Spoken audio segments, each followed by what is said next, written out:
আচ্ছা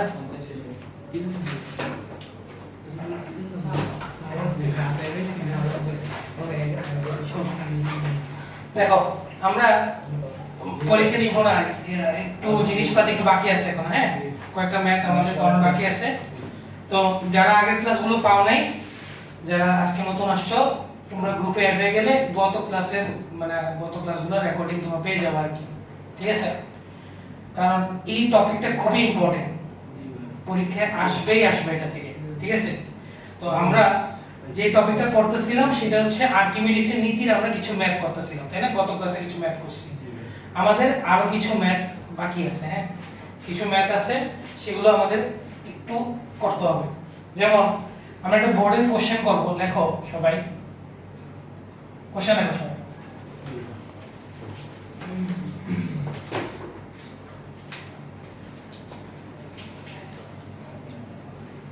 তুমি একটু দেখো অফ হয়ে যায় কিনা, স্টোরেজ নাই তো, অফ হয়ে গেছিল।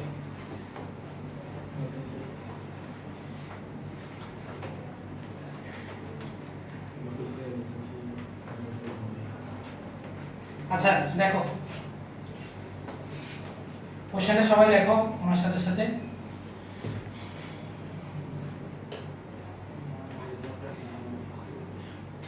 দেখো 200 গ্রাম ভরের 250 সেন্টিমিটার কিউব আয়তন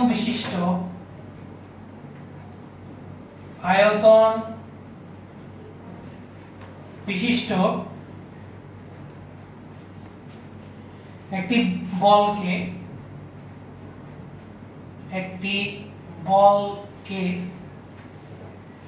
1000 kg per metre cube 1000 kg per metre cube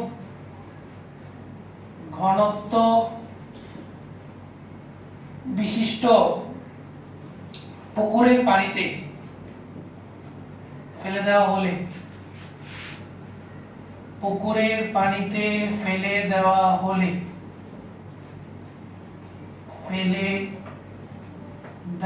হলে বলটি ডুবে যাবে কিনা ব্যাখ্যা করো। বলটি ডুবে যাবে কিনা ব্যাখ্যা করতে বলছে।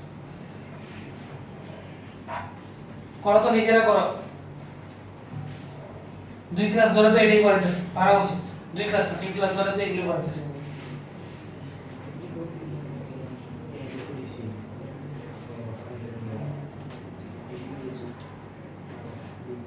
তৌফিক দাও তো অফিসে কিনা এই চলতেছে। তৌফিক আমার বন্ধুর নাম তৌফিক আছে, চলতেছে। হ্যাঁ চলতেছে। আচ্ছা দেখো, করো, নিজেরা ট্রাই করো।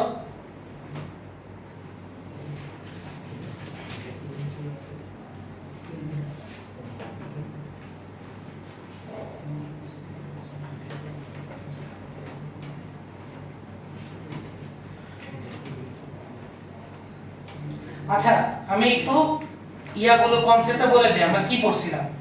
বস্তু যদি ডুবে যায়, বস্তু ডুবে যাওয়ার শর্তটা হচ্ছে অবশ্যই বস্তুর ঘনত্ব কি হইতে হবে, পানিতে ঘনত্ব থেকে বড় হইতে হবে। তাহলে বস্তুর ঘনত্ব আমি একটু সংক্ষেপে লিখে দিই, বস্তুর ঘনত্ব রো। ঠিক আছে, রো যদি পানির ঘনত্ব থেকে বেশি হয়, তরলের ঘনত্ব থেকে রো এর থেকে যদি বড় হয়, তাহলে বস্তু ডুবে যাবে, ডুববে। বস্তুর ঘনত্ব থেকে যদি তরলের ঘনত্ব বড় হয়, এল দ্বারা বুঝেছি তরল, লিকুইড, তরলের ঘনত্ব বড়, তাহলে কার পাল্লা ভারী? তরলের পাল্লা ভারী। এবং তরল কি করবে? তরল তো উপরের দিকে বল দিবে, বস্তু দিবে নিচের দিকে, ওজন দিকে বল, আর প্লবতা কাজ করবে উপরের দিকে, মানে তরল যে বলটা দিচ্ছে এটা প্লবতা। বুঝিনি? ও আচ্ছা আচ্ছা আচ্ছা। তাহলে তরলের ঘনত্ব বেশি মানে হচ্ছে তরলের পাল্লা ভারী, তো তরল বল দিবে কোথায়? উপরের দিকে, তাহলে বস্তু ভাসবে। আচ্ছা, আর প্রথমটাতে কি ছিল? বস্তুর ওজন, সরি বস্তুর ঘনত্ব বেশি, মানে বস্তুর পাল্লা ভারী, তাহলে বস্তুর পাল্লা ভারী মানে বস্তু ডুবে যাবে, এটা তো মেন কথা। আর রো ইজ ইকুয়াল টু যদি রো এল হয়, মানে তরলের ঘনত্বের সমান যদি বস্তু ঘনত্ব হয়, তাহলে এটা স্পেশাল কেস, নিমজ্জিত অবস্থায় ভাসবে, নিমজ্জিত অবস্থায় ভাসবে। যারা পাও নাই তারা সংক্ষেপে সাইড দিয়ে এটা লিখে রাখো, নিমজ্জিত অবস্থায় ভাসবে।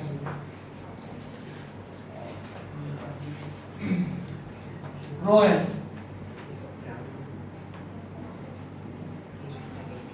তরলের ঘনত্ব আমার দেওয়া আছে 1000 কেজি পার মিটার কিউব।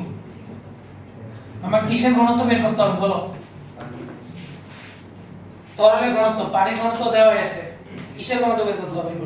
বস্তুর ঘনত্ব। আর ঘনত্বের সূত্র কি? Rho is equal to m by v। ভর দেওয়া আছে, v দেওয়া আছে, m বাই v করলে তো রো চলে আসে। তাহলে বস্তুর ভর, বস্তুর ভর m সমান 200 গ্রাম, মানে হচ্ছে 0.2 কেজি। আর বস্তুর আয়তন, বস্তুর আয়তন v সমান 250 সেন্টিমিটার কিউব। তো সেন্টিমিটার কিউবে কিসে নিতে হবে? মিটার কিউবে কিভাবে নিব?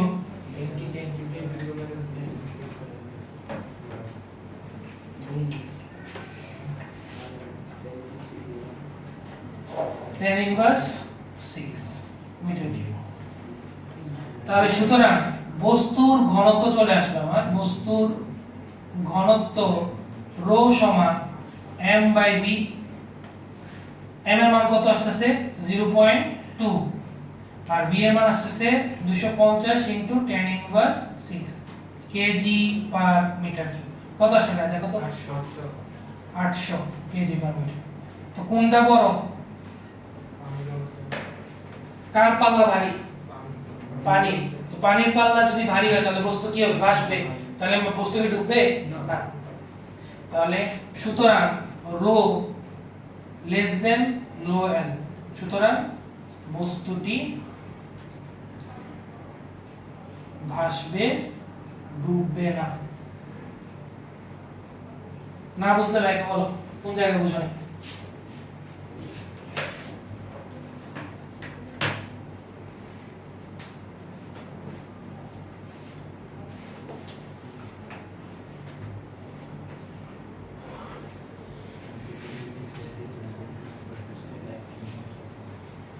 তোমাদের কি কিছু ছিল আজকে? মেয়েদের কিছু ছিল? প্র্যাকটিক্যাল।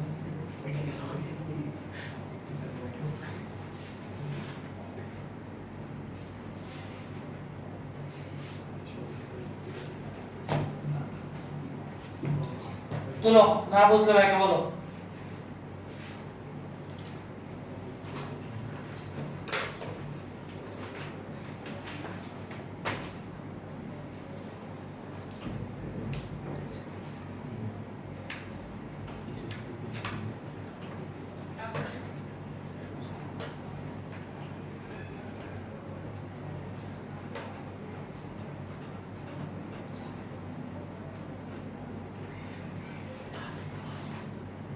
ক্লিয়ার সবাই?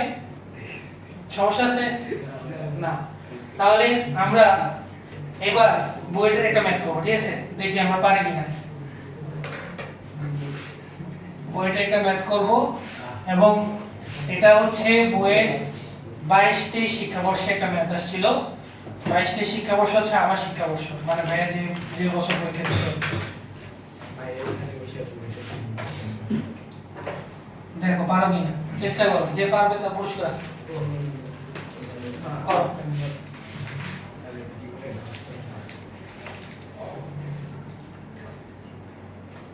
কোশ্চেন দেখো, এটা হচ্ছে আমার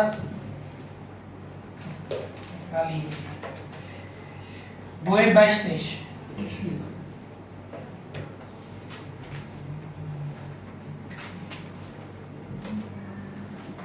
বইয়ের 22-23 শিক্ষাবর্ষে কোশ্চেন আসে। 600 কেজি পার মিটার কিউব ঘনত্ব বিশিষ্ট কথা না দেখো ঘনত্ব বিশিষ্ট একটি আয়তাকার ব্লক একটি আয়তাকার ব্লক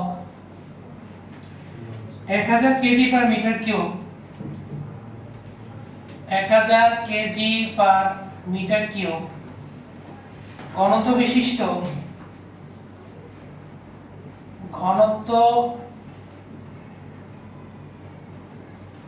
বিশিষ্ট একটি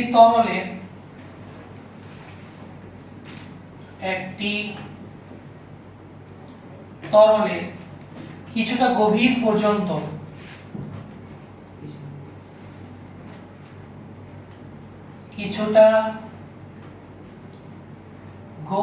পর্যন্ত ডুবে ভাসছে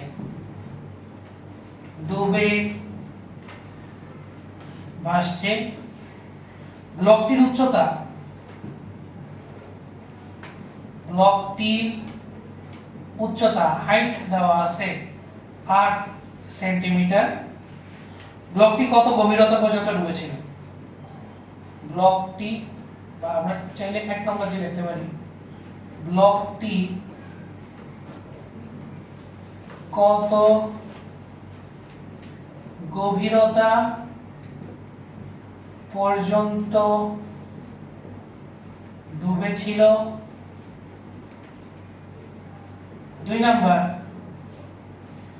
যদি ব্লকটিকে তরলের মধ্যে সম্পূর্ণ ডুবানো হয় যদি ব্লকটিকে তরলের মধ্যে সম্পূর্ণরূপে ডুবানো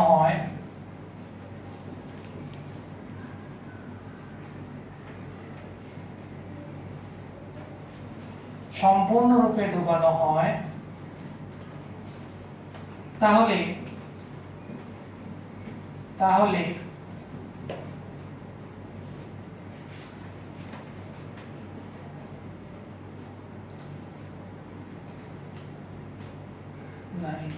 ডুবানো হয় এবং ছেড়ে দেওয়া হয় তাহলে এটি ত্বরণ কত এটির ত্বরণ কত করো দেখি কে পারে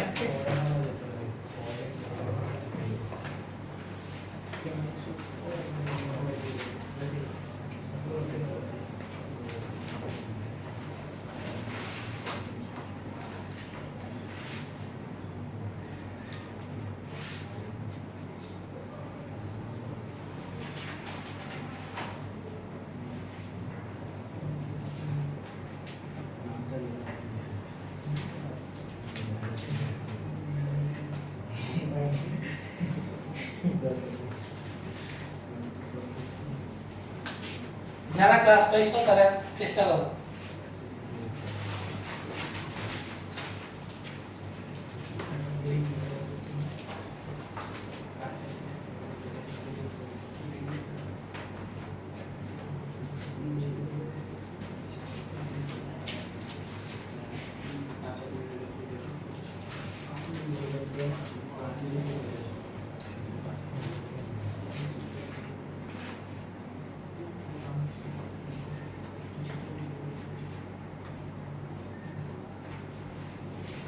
কত গভীরতা পর্যন্ত ডুবেছিল আর ব্লকটিকে তরলের মধ্যে সম্পূর্ণ ডুবানো হয় ডুবানোর পর ছেড়ে দিছে জিনিসটাকে তো ছেড়ে দিলে বস্তুটা ত্বরণ কতটুকু হবে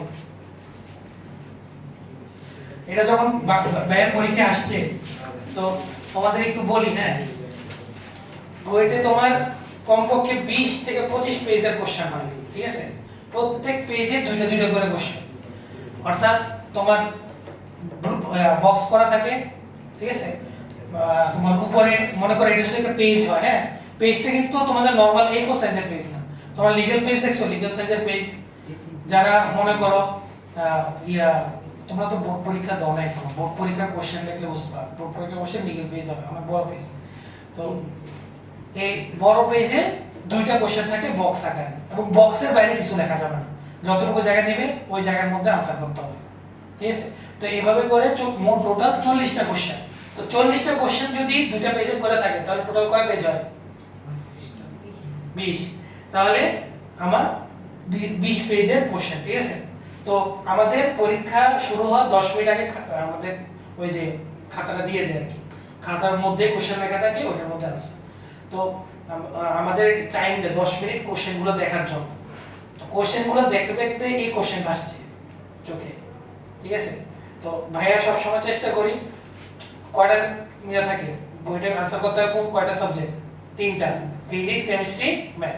তো তো ভাইয়া সব সময় চেষ্টা করি কেমিস্ট্রি দিয়ে শুরু করা, যেহেতু কেমিস্ট্রি মুখস্থ বেশি, তোমরা তো কেমিস্ট্রি পড়তেছো প্রায় বেশিরভাগ মুখস্থ না। তো যেহেতু মুখস্থ জিনিস এগুলো তাড়াতাড়ি লেখা যায়, এগুলো নিয়ে চিন্তা করা লাগে না। ফিজিক্সে তো চিন্তা করা লাগে যে কিভাবে করবো না করবো, ম্যাথেও সে। তো তো ভাইয়া যখন মানে আমি সবসময় ভাইয়ার স্ট্র্যাটেজি থাকে আমি কেমিস্ট্রি দিয়ে সব অ্যাডমিশন টেস্টে কেমিস্ট্রি দিয়ে শুরু করতাম আর কি। তো যখন এই কোশ্চেন দেখছি তখন সবার আগে এটা দিয়ে শুরু করছি, কারণ এটা আমি ক্লাস 9-10 তোমাদের সময় এটা কিন্তু ইন্টারমিডিয়েটে নাই, এই চ্যাপ্টারটা বা এই টপিকটা ইন্টারমিডিয়েটে নাই, আর্কিমিডিস নাই। তো যে আমার ক্লাস 9-10 এর কনসেপ্ট ভালো আছে কিনা সেটা চেক করার জন্য বইটি কোশ্চেনটা দিছি। তো আমি খেয়াল করো আমার 9-10 আমি কিন্তু 2 বছর আগে পাস করে গেছি, তাই না? যখন পরীক্ষা দিতেছি তো 9-10 এর কনসেপ্ট দিয়ে আমার এই ম্যাথটা করা লাগছে। তো 9-10 এ আমাকে যে স্যার যা শিখাইছে ওইটা আমার কাছে আসছে না। তো তোমরা মনে করবে না যে টপিকটা ইন্টারমিডিয়েটে নাই, মানে 9-10 এ আছে ইন্টারমিডিয়েটে নাই, সেটা ইম্পর্টেন্ট না। সব টপিকই ইম্পর্টেন্ট, ঠিক আছে? অনেক কিছু দেখবা যখন তোমরা কলেজে উঠবা তখন দেখবা যে অনেক টপিক 9-10 এ পড়ছো আবার ইয়াতে নেই, ইন্টারমিডিয়েটে নেই। তার মানে কি এই টপিকগুলো কি মানে বেশি কম গুরুত্বপূর্ণ হয়ে গেছে? না, সব টপিক গুরুত্বপূর্ণ, সব টপিক থেকে কোশ্চেন আসতে পারে, ঠিক আছে? তো এটা এই কোশ্চেনটা দেখে আমার অনেক ভালো লাগছিল আর কি, কারণ আমি এই টপিকটা তোমাদের সময় থাকতে অনেক মানে ডিপলি আমি এটা বোঝার চেষ্টা করছিলাম, বুঝছো? মানে কি হয় না হয়, এই যে তোমরা যে কেস 1 2 এগুলো পড়ো, এগুলো কিন্তু কোনো বইয়ে লেখা নেই, এগুলো ভাইয়া নিজে নিজে বের করছে, বের করে এরপর আনসার করতে হবে, ঠিক আছে? তো তোমরা চেষ্টা করবা যে কোনো টপিক, ফিজিক্সের ক্ষেত্রে যে কোনো টপিক নিয়ে যখন তুমি পড়বা তখন তুমি কোশ্চেন করবা নিজেকে, কেন হচ্ছে, সে ডুবতেছে কেন, সে ভাসতেছে কেন, সে নিমজ্জিত অবস্থায় ভাসতেছে কেন, সে কেন এত গভীরতা পর্যন্ত ডুবতেছে কেন, সে চাইলে তো পুরোই ডুবে যেত। প্রত্যেকটা কোশ্চেনের কিন্তু আনসার আছে, ওই আনসারটা তোমাকে বের করতে হবে, ঠিক আছে? সব সময় এটা মনে। তো এই কোশ্চেনটা দেখো খুবই সহজ কোশ্চেন এটা, ঠিক আছে? কঠিন কিছু না, এটা মনে করো আমাদের তো প্রত্যেকটা প্রশ্ন আনসার করার জন্য 3 মিনিট করে টাইম থাকে আর কি। তো এটা আনসার করার জন্য 3 মিনিট টাইম, ঠিক আছে? প্রথমটা 30 সেকেন্ডে করা যায়, এরপর এটা একটু সময় লাগবে, ঠিক আছে? তো আমরা স্টেপ বাই স্টেপ করব এটা, যেহেতু তোমরা প্রথম একদম। দেখো 600 কেজি পার মিটার কিউব ঘনত্ব বিশিষ্ট একটা আয়তাকার ব্লক, তো ব্লকের ঘনত্ব দেওয়া আছে, তাহলে এটা কিসের মান? রো এর মান। এটা কিসের মান? এটা হচ্ছে আমার রো এর মান, ক্লিয়ার? এটা হচ্ছে আমার রো এর মান। ঘনত্ব বিশিষ্ট একটা আয়তাকার block 1000 kg per metre cube ঘনত্ব বিশিষ্ট একটা তরলে কিছুটা গভীর পর্যন্ত ডুবে ভাসতেছে। মানে সেটা কি পুরোপুরি মানে এটা কি পুরোপুরি ভাসতেছে? কিছু অংশ ডুবে আছে, কিছু অংশ ভাসমান অবস্থায় আছে, কথা ক্লিয়ার? তাহলে এইটা আমার কিসের মান? রো এর। একটি তরলে কিছুটা গভীর পর্যন্ত ডুবে ভাসছে, ব্লকের উচ্চতা দেওয়া আছে, তাহলে এটা h হাইট। তো আমরা চিত্রটা আঁকি, চিত্রটা কেমন হবে দেখো। এটা যদি আমার তরলটা হয়, সবাই চিত্রটা আঁকো এর সাথে।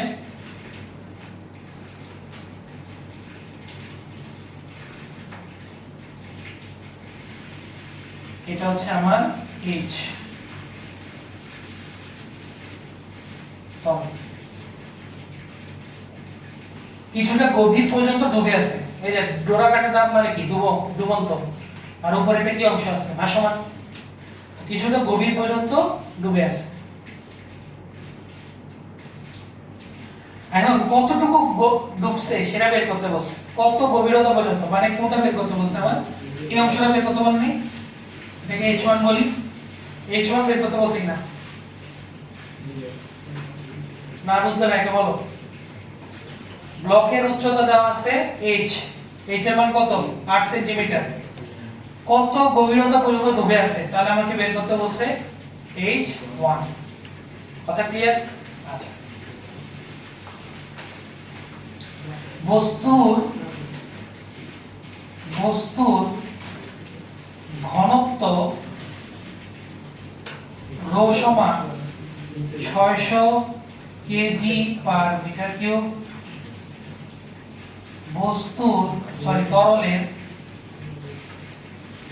তরলের ঘনত্ব রো এর সমান 1000 কেজি পার মিটার কিউব, বস্তুর উচ্চতা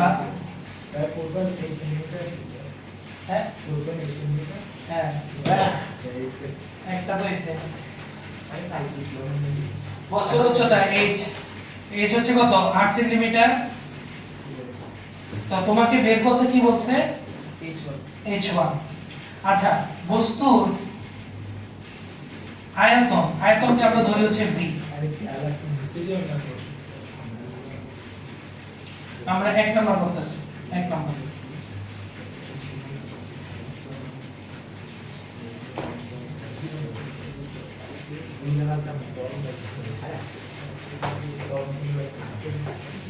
দেখো না বুঝলে ভাই একটা বলবা,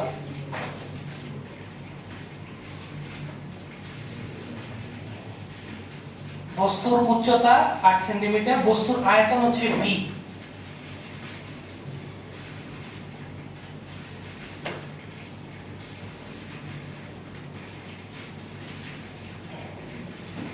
এখন খেয়াল করে একটা অংশ ডুবে আছে, এটাকে যদি h1 ধরি তাহলে ওটাকে কি ধরতে পারি, এই অংশটাকে v1 ধরতে পারবো না, v1 অংশ ডুবে আছে, তাহলে আমরা লিখতে পারি যে ধরি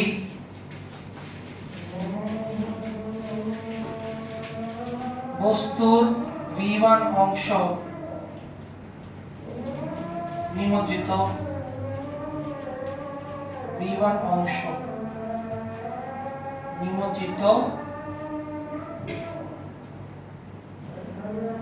আছে।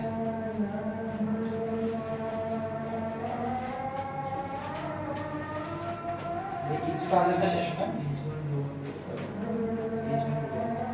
হ্যাঁ লাগে না, ব্যাগ তোমার বেশি টেনে রেখেছে, বাকিটা তো করে।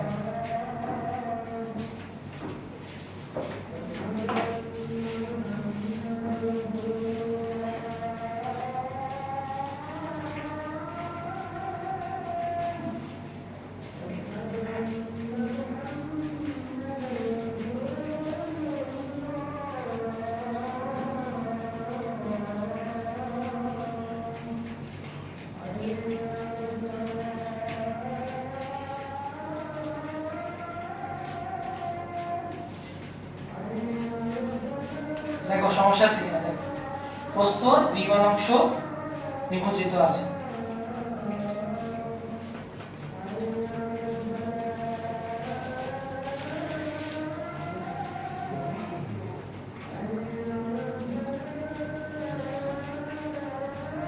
আচ্ছা এই বস্তুটা কি অবস্থায় আছে, এই বস্তুটা স্থির অবস্থায় আছে, স্থির অবস্থায় তো নিমজ্জিত অবস্থায় তো সে কি অবস্থায় স্থির হয়ে আছে না, কথা কি, একটা জিনিস স্থির যদি থাকে তাহলে আমরা জানি যে এর উপর যতগুলো বল কাজ করতেছে সব বল এর লোভ থেকে কি হবে, আমার শূন্য। এগুলো আমরা বল চ্যাপ্টারে পড়ে আসার কথা, যে একটা বস্তু যদি স্থির থাকে তার মানে হচ্ছে ওই বস্তুর উপর যতগুলো বল কাজ করতেছে সব বলগুলোর লব্ধি কত হবে, যোগফল বা লব্ধি আবার কত হবে, শূন্য। এটা তোমাদের বল চ্যাপ্টারে পড়া। তাহলে খেয়াল করো তার উপর কয় ধরনের বল কাজ করতেছে, কয় ধরনের, 2 ধরনের, একটা হচ্ছে mg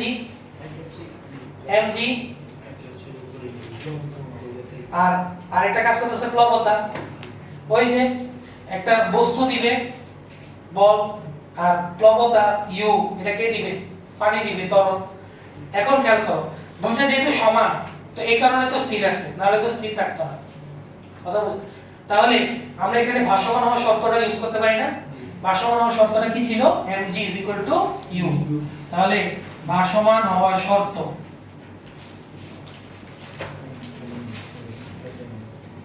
ভাসমান হওয়ার শর্ত, বস্তুর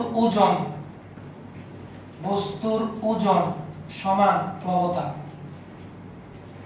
বস্তুর ওজন হচ্ছে আমার mg, আর প্লবতার সূত্র কি হবে? v1 rho l g। প্লবতার সূত্র এটা v1 rho l g। v1 দ্বারা তো বুঝতেছো নিমজ্জিত অংশের আয়তন, কি পরিমাণ অংশ নিমজ্জিত আছে, v1 বোঝাচ্ছি। rho l দ্বারা কি বোঝাচ্ছি? তরলের ঘনত্ব। g তো 9.8, তো g কি হয়ে যায়? কাটা। m সমান কি লেখা যায়? v1 rho l। v rho সমান v1 rho l। যারা গত ক্লাস করছো তারা জানো যে এটা একটা সূত্র, এটাও একটা সূত্র। v rho সমান v1 rho l।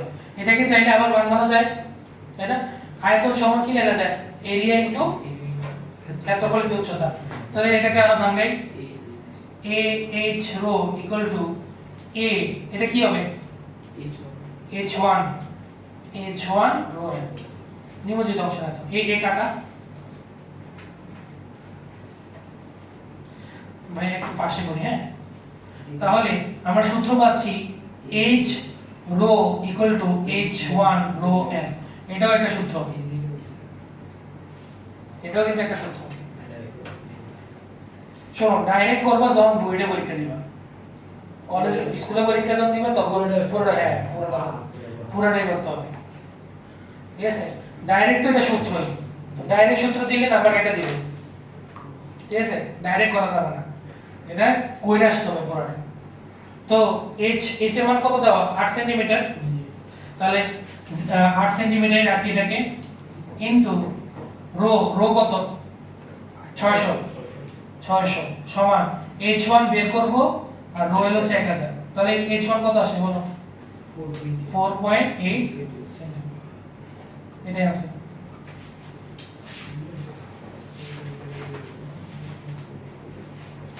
আমরা ডাইরেক্টই বসছিলাম, ডাইরেক্ট সূত্র বলে দুই লাইনে শেষ, কিন্তু তোমাদের ক্ষেত্রে পুরোটাই করে আসতে হবে।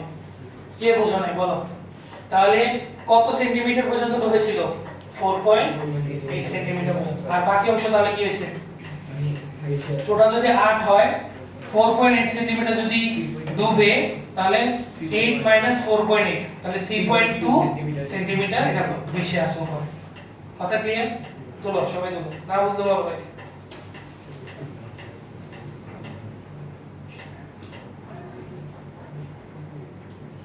আজকে আর্কিমিডিসের শেষ ক্লাস। নেক্সট ক্লাস থেকে আমরা প্যাসকেলের সূত্র এগুলো পড়ব, নতুন টপিকে। 2 নম্বর কোশ্চেন খুবই ইম্পর্টেন্ট, কোশ্চেনটা একটু পড়ো। যদি ব্লকটিকে তরলের মধ্যে, শোনো কমন সেন্স খাটাবো, ফিজিক্স মানে কমন সেন্স, কমন সেন্স যার ভালো সে ফিজিক্সে ভালো আনসার করতে পারবে, ঠিক আছে? ব্লকটিকে তরলের মধ্যে সম্পূর্ণ ডুবানো হয়েছে, সে তো তার নিজের অবস্থায় স্থির ছিল, মানে সাম্যাবস্থায় ছিল না, কিন্তু তাকে জোর করে ডুবানো হয়েছে। ডুবানো হওয়ার পর তাকে ছেড়ে দেওয়া হয়েছে। খেয়াল করো কি হলো, তুমি বস্তুটাকে ডুবাইছো, তাই না? বস্তুটাকে ডুবাইলে, এখন খেয়াল করো তার ওজনে কোনো চেঞ্জ হবে? বস্তুর ওজন mg তো সেম, ভর ফিক্স, জিও ফিক্স 9.8, তাহলে ওজন কোনো চেঞ্জ হবে না। কথা ক্লিয়ার? কিন্তু তুমি যখন বস্তুটাকে পুরোটাই ডুবাবা, তখন নিমজ্জিত অংশের আয়তন কি হবে? বাড়বে কিনা? বাড়বে। v1 বাড়তেছে না?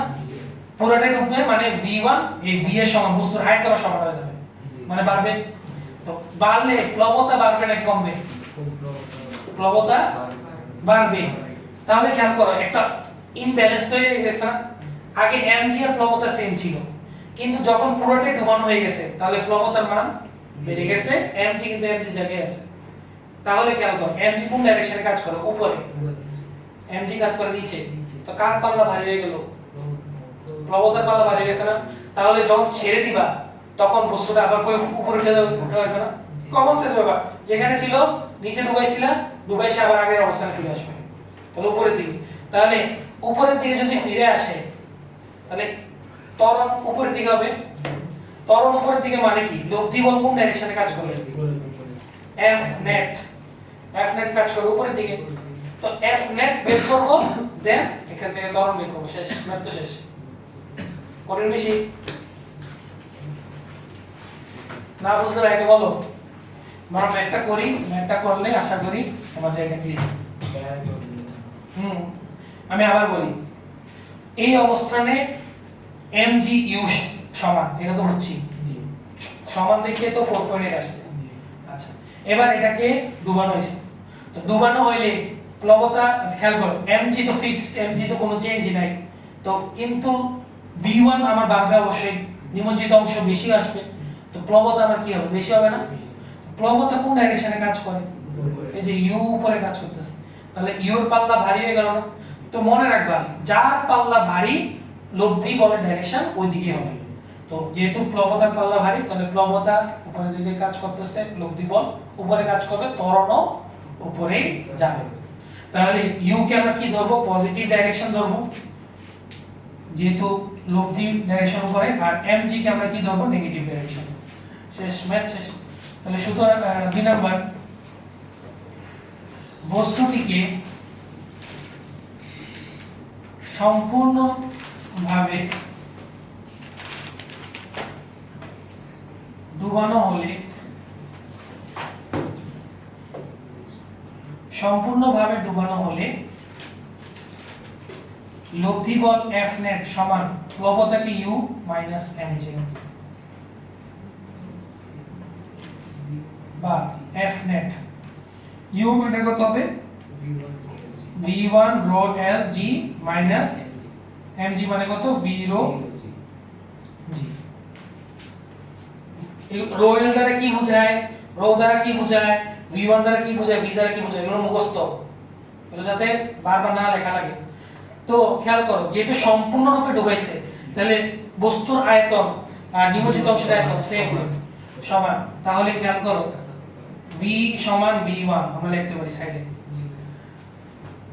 f এর সমান কি লেখা যায়? ma, f সমান ma, v কমন নিয়ে ফেলি, rho l g, ও এখানে তো আরেকটা g ও কমন যায়, তাই না?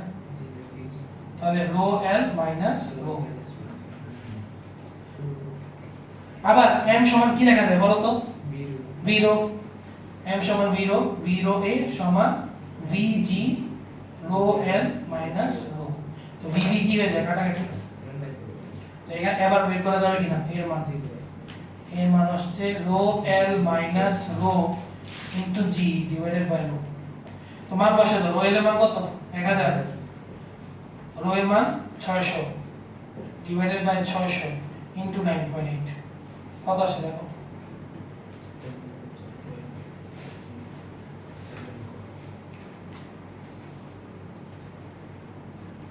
কত আসে?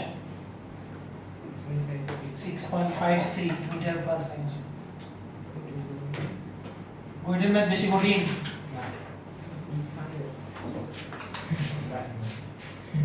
বুঝলে পারিবা, ঠিক আছে?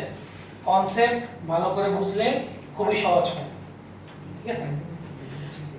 তো আজকে আমরা এতটুকুই রাখবো। বাসায় যারা আজকে নতুন আসছো, ক্লাসগুলো গ্রুপের মধ্যে অ্যাড করে দিব। গ্রুপে অ্যাড করে দিলে বা তোমাদের আপুর সাথে একটু যোগাযোগ করবে, আপু গ্রুপে অ্যাড করে দিবে। গ্রুপে অ্যাড করলে প্লেলিস্ট দেওয়া আছে আগের 2 ক্লাস 3 ক্লাসের, ওইগুলো একটু করে নিবা এবং আজকে করবা, ঠিক আছে? আজকেই শেষ করে ফেলবা, বেশি বড় না, 30-35 মিনিটের ক্লাস করে ফেলবা। করে ফেললে নেক্সট ক্লাসগুলো ভালো করে বুঝবা, ঠিক আছে? যাও, আল্লাহ হাফেজ।